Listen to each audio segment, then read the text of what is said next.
Welcome to day 20 of our 30 days challenge. 40 words கத்துக்க போறோம். Super. இன்னைக்கான 2 words பார்க்கலாம். Strident அப்படின்னா என்னன்னா loud and unpleasant. அதாவது ஒரு விஷயத்தை சொல்லும் பொழுது ரொம்ப கடுமையாகவும் மற்றவங்களுக்கு பிடிக்காத வகையில் நம்ம சொன்னோம்னா அதுதான் வந்து strident அப்படின்னு சொல்லுவோம். Synonyms பாருங்க. Harsh, raucous, rough இதெல்லாம் வந்து synonyms. Example பாருங்க. Strident tone should be avoided when children are watching us.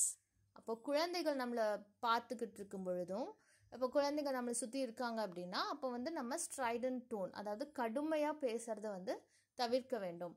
ஏன்னா நம்மளை பார்த்து தானே வளர்கிறாங்க இல்லையா, அப்போது நம்ம வந்து கடுமையாக பேசுகிறத தவிர்க்கணும் அப்படிங்கிறது தான் இதனுடைய அர்த்தம். Strident tone should be avoided when children are watching us. Next word பாருங்க, ostensible. Ostensible அப்படின்னா என்னன்னா stated or appearing to be true but not necessarily so. அதாவது உண்மை மாதிரி தெரியும் ஆனால் அது உண்மையாக தான் இருக்கணும்னு கிடையாது.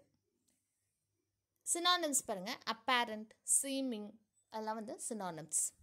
Example பாருங்க, the ostensible reason for his resignation was ill health.